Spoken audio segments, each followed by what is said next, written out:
Hey everybody. I'll start by apologizing because I try not to have too many topics in one video, but this one it's more or less unavoidable. So the following info is just going to be bonded all together in an update video for our 81 Escort wagon, the one that's been frog eye swapped and manual swapped, manual steering swapped. So it's had a lot of work done to it over the past few weeks as we kind of conquered this outside, because it takes up way too much space inside.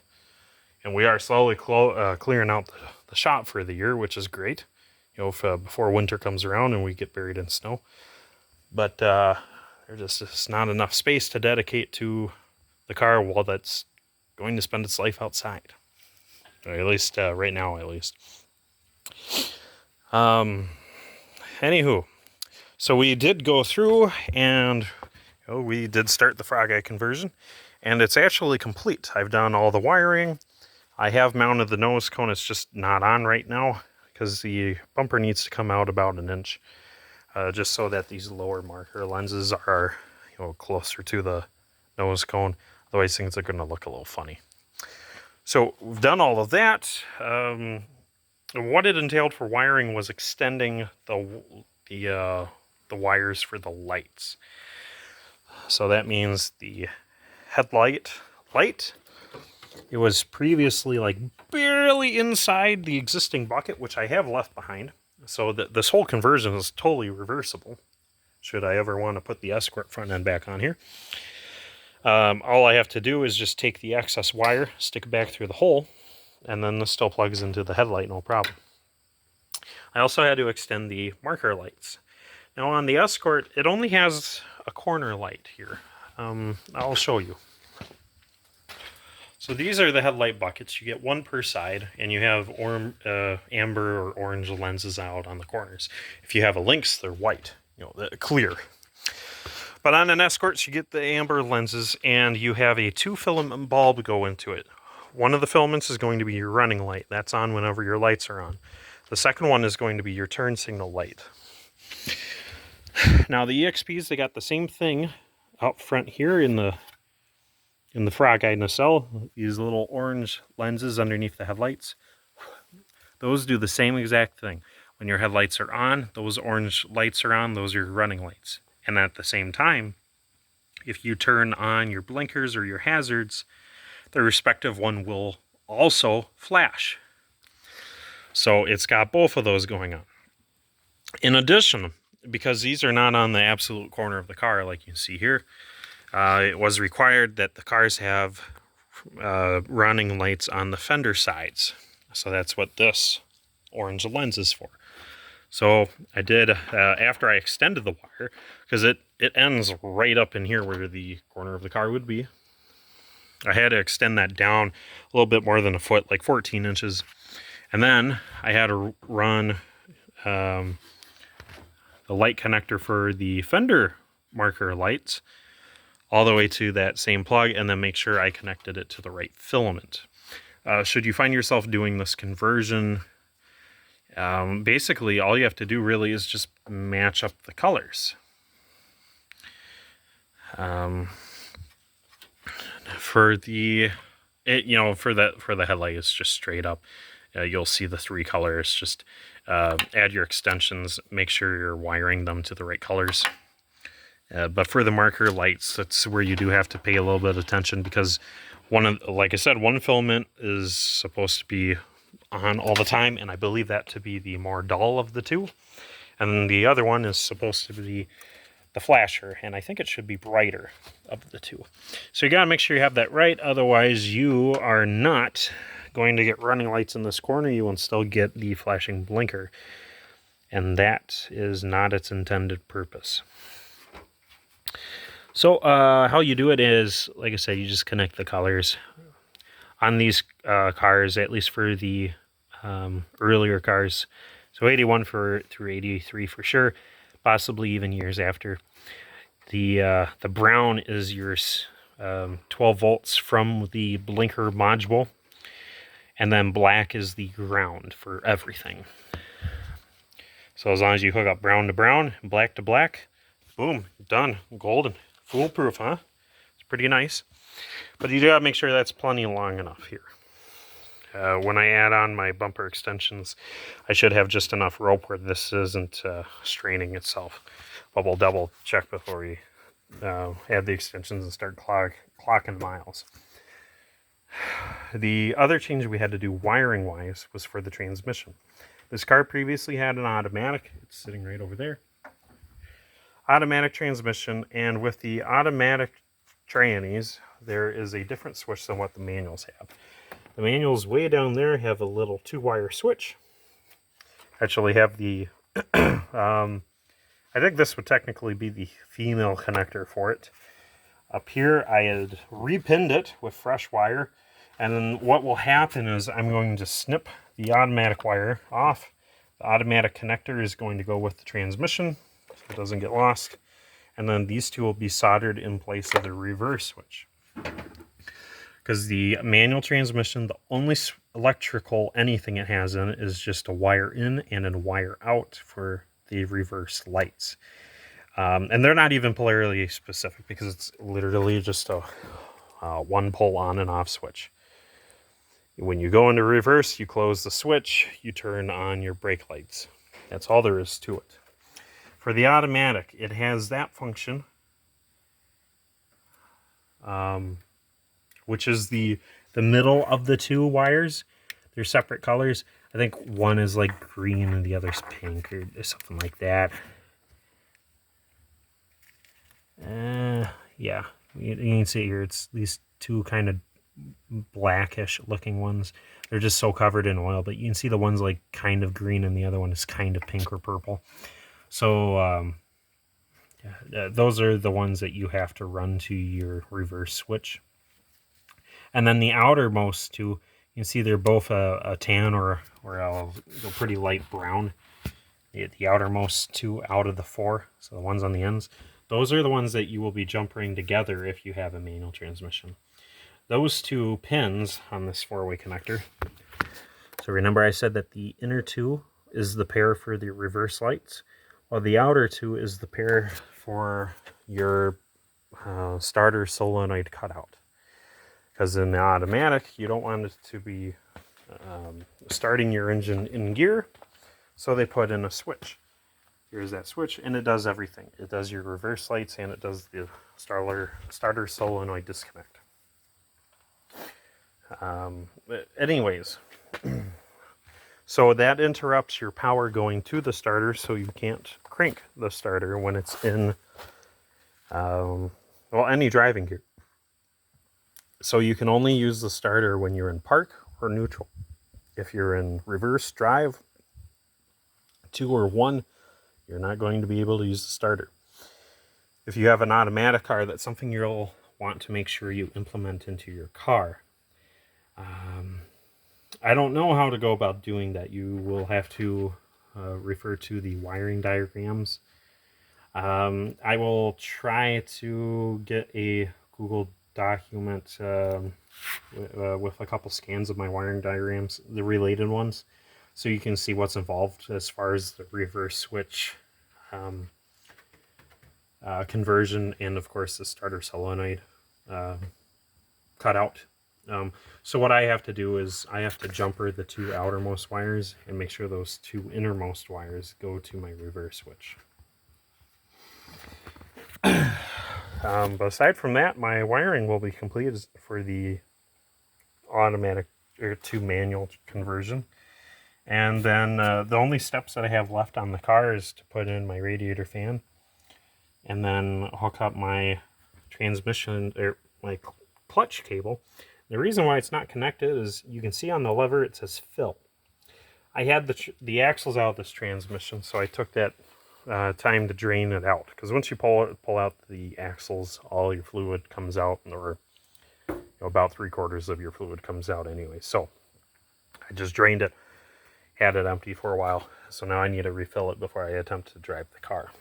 That's why the arm says fill, and why the arm isn't hooked up, because when I go to hook up the arm, I will see that it needs filling, and when I go to fill it, I'll take a little bit of brake clean on the rag, remove my reminder, and that will be done.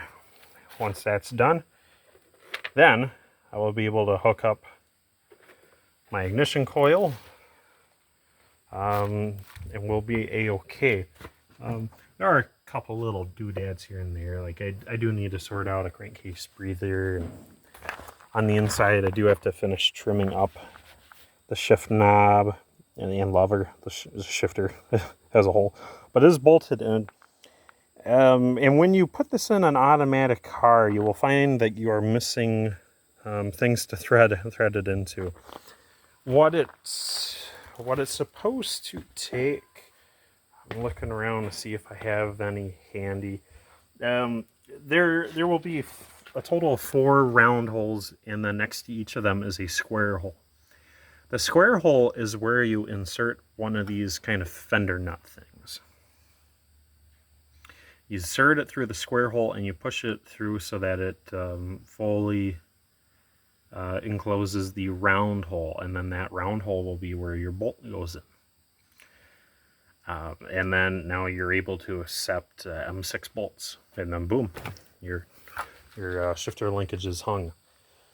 But for the shift linkage to go in, the manual linkage, you do have to do something about the exhaust heat shield. There's an exhaust heat shield that runs kind of all the way down the whole length of the car. It stops somewhere after the fuel tank. But that heat shield is in the way of the shift linkage. Your manual shifter is supposed to go on top of it. And the only way to do that is to remove the heat shield or to cut a slit in it and kind of insert it around it. I didn't see a good way of removing my heat shield. Mine seemed to have some sort of funky plastic or aluminum rivets that would be very hard to replace, or at least for right now.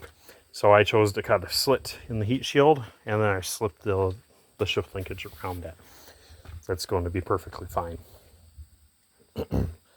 And when I did that, I made sure to kind of move the heat shield piece that was in front, well, after I put the shift linkage in there, on top of the heat shield piece for the back, so that it's never trying to hang down on the exhaust or do anything funny. You'll know when you go underneath there, kind of the area you want to cut it. It's right next to one of the rivets that holds it up. So you have to be strategic about how you do things over there. But yeah, that's kind of all there is to it. We will have the nose cone on real soon here. Another thing we had done is we had addressed our hood closing issue. It seems we had to extend out our striker pin, or plunger pin, whatever you want to call it, for it to reach the Escort radiator support. I'm thinking that that's just because someone had this all wrong on their, I believe this was off of the 82 or 83 LN7. So I'm pretty sure they just had that too short to begin with. So I ran it out a whole bunch, and now it closes the latches, both latches, absolutely perfectly. And I got to tighten that down, but it likes the far right position, so we'll leave it at that color a day. Yeah, so kind of my next process is to change out that ply, patch in those wires I mentioned, keep the plug with the transmission so they're nice, safe, and secure, and then wire in my manual reverse switch, and then we'll be all done. I'm very looking forward to driving this. Don't think because I Frog Eye converted it and manual swapped it was that I didn't like it. On the contrary, I love the wagon, but this one has been extremely unreliable because I haven't been able to give it the care that it needs. Not even the care it deserves, just the care it needs. I haven't been able to provide to it. So that's all the normal things I ever done. I went through and I put in a new timing belt, new accessory belts. I went through the brakes. I changed all the liquids best I could. It just wasn't enough. We're still having some sort of issue with the engine itself. I believe it's head gasket. And the transmission was working great, but once I pulled it out, I don't know how long that has been working, because you can see plain as day it says 1981 Lynx. So that's not even the car's original transmission, if that says anything about the automatics in these cars. So that's out and will soon be gone. And the power steering that just keeps making a leaky mess. And the manual steering cars, they turn so much easier. The power steering cars just steer harder. There's no ifs, ands, or buts about it. They steer harder. And then the frog eye swap is something I've been wanting to do. Like all my front end pieces for it, we're getting a little pooped, a little dinged up and battered, and I really wanted an EXP wagon. So I don't drive EXPs during the winter, but I do drive the wagon. If I can put a frog eye on the front end, well, that's literally as close as I can get to driving an EXP in the winter. So we're driving an EXP wagon in the winter, and that'll be fun. During the spring, we will set aside a little bit of time and money, correct just a tiny little bit of body work, a couple dings here and there, and only 2 rough spots on the whole car, towards the back. One of the rear fenders on the outside, so the insides are perfect, and the tailgate, they're a little rusty. We'll clean those up, make them right. But then this guy will be painted bright red. Should look pretty nice. But even more importantly than that, it's going to run pretty nice and be a lot more reliable than what it wasn't. I also have it on the docket to put in a full exhaust system. Currently, this is what I ran all winter. Was out of the factory cast iron manifold. Came out of that, went into this cherry bomb that I had welded in because someone had cut off the catalytic. So that was kind of the next logical thing to do, aside from putting in an entire exhaust system, which I didn't have time to create or install, nor did I have the money to buy all the components for it. Meanwhile, this was $30, banged it out, and sounded pretty cool, but good Lord, it was loud. And it drones. It's horrible. It's just horrible. I do have a sound sample on my YouTube page. I'll put a link for that in the description so you can check that out. But since we're talking about exhaust, over time we will be doing modifications to this guy because I plan on keeping it long term. And there will be a few things that we do. I'm hoping it can someday have a 5-speed. And if we have it really long time, we will change out the 1.6 for a 1.9. But in the meantime, this 1.6, as ugly as the valve cover is, it is rebuilt. I had just rebuilt it. Before I did that, it only had like 150,000 miles on it. It was in really good shape. Someone had been through it recently before and just toned it, changed out a bunch of seals, changed out thermostat. I think they even changed out a head gasket. Otherwise, head seems original to the crankcase, and everything else specs out great. So, ran with it, went through everything, changed out all the seals, lapped all the valves. I did porting too, so that's going to have a little bit more power than before. But the biggest difference between 81 and 82 is the exhaust manifold. The outlet on the 81 is much smaller than the 82. Let me show you right here and right now. So here, I do have 2 exhaust gaskets. I believe these are both for 81s. Yes. So both of these are for 81s. I'm going to set one off to the side. Here's that 81 I was talking about. Let's go find our 82 exhaust. And my, oh my good Lord, what is that? It's huge. Look at that. It's huge. It's definitively just ridiculous. And it's not that the updated version is too big for the engine. It's the opposite. The old style is just way undersized. Look at that. A difference of, I believe, 1/4 of an inch. maybe even 3/8. So either a quarter or 3/8 of an inch difference in inside diameter. And that alone is what equates to a 5 horsepower difference between 81 and the 82 to 85 standard 1.6s. So when this 81 left the factory, it had 65 horsepower. By me keeping everything stock and putting in an 82 manifold and 82 exhaust, I upped that up to 70. 5 horsepower increase from only that. But we're going to do a whole bunch of stuff in little steps. We're slowly going to convert this one piece at a time to a high output spec. So first we start with the 81 exhaust manifold. We'll change it out for an 82. Then after that, we're going to change it out for headers. And then we'll see what the difference is in performance between those. And I'm going to log 0 to 60s or quarter miles preferably, but it might just be 0 to 60s because I can time that off of the gauge. I don't have much for quarter mile measurements. Especially come winter time here, the local drag strip is closing down for the year this weekend. But we're going to be doing a lot of upgrades. So we'll play around with each of the exhaust combinations I mentioned. We are going to change out camshafts. We'll try out the high output camshaft.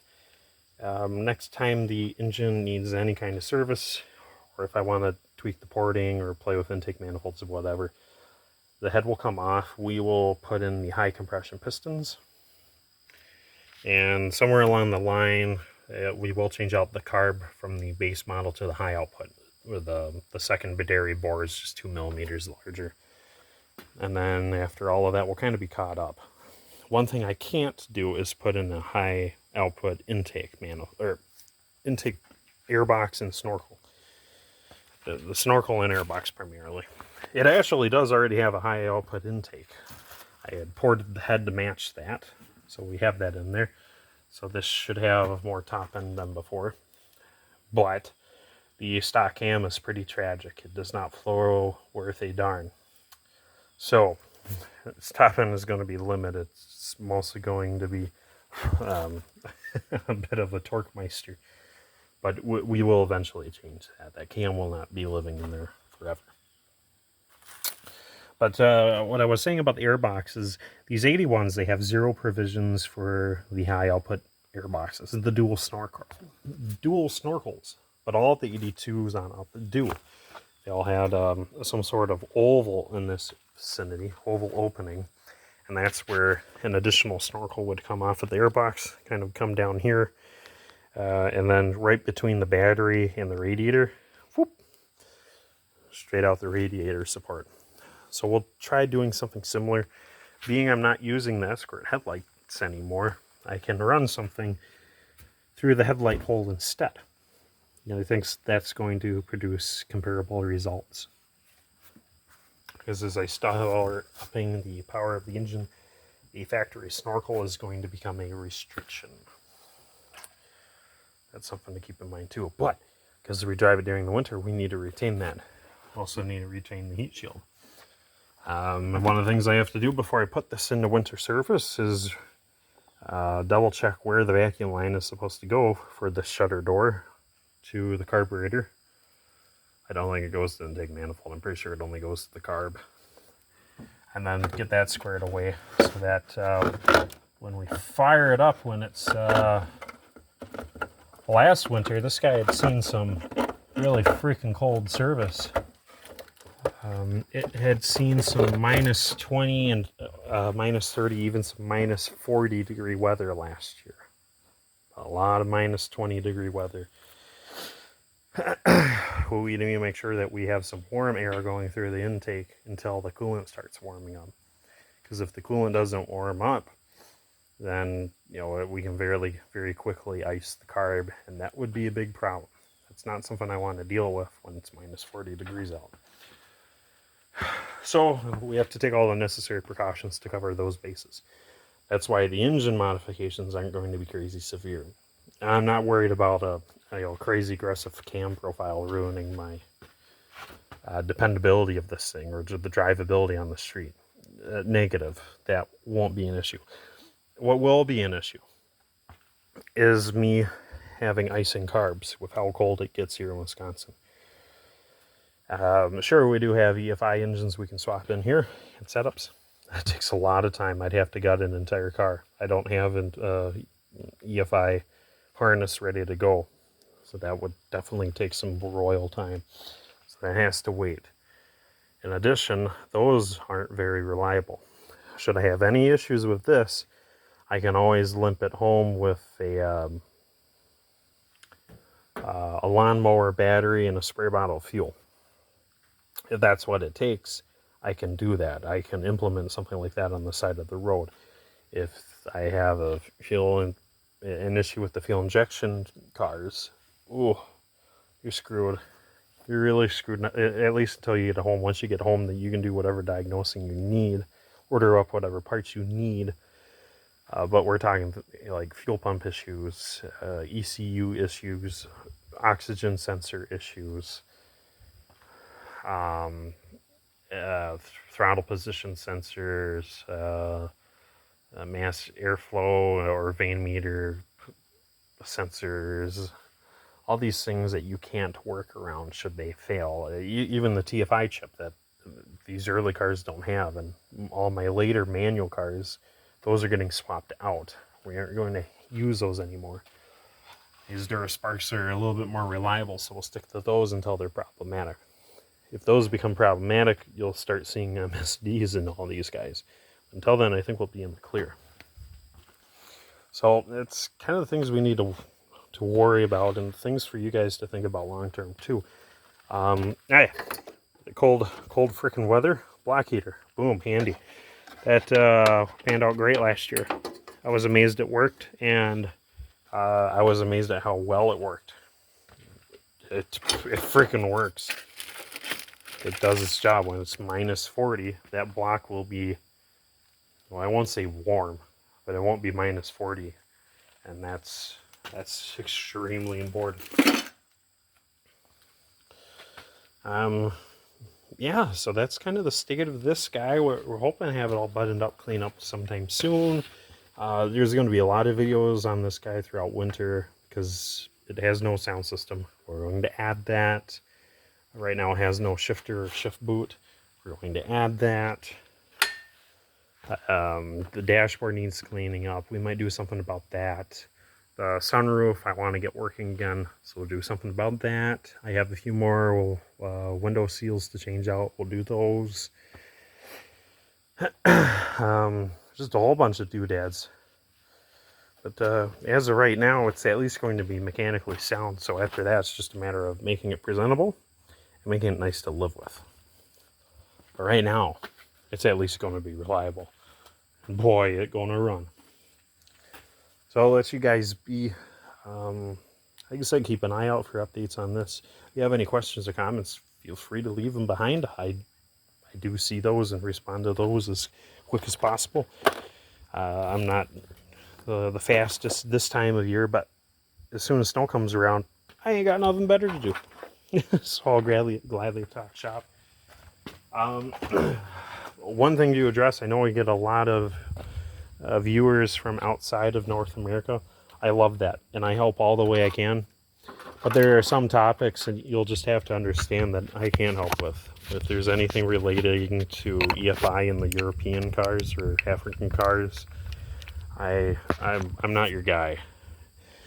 Matter of fact, no one in North America is really going to have the info you need to diagnose or cure whatever ailments you may be fighting. However, on a mechanical level, I'm your guy. I'll get you sorted out.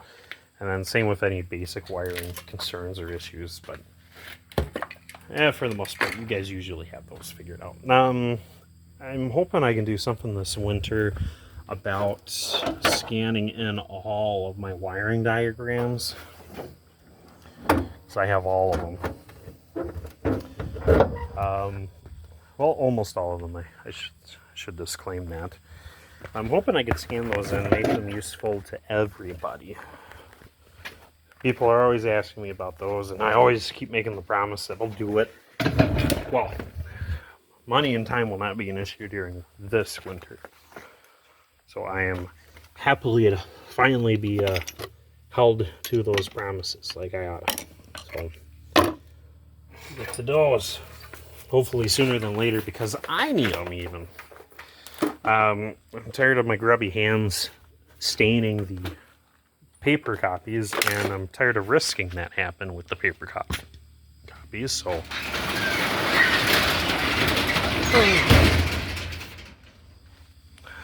yeah, that's really it. I'm gonna let you guys be, and hopefully we can see you again soon.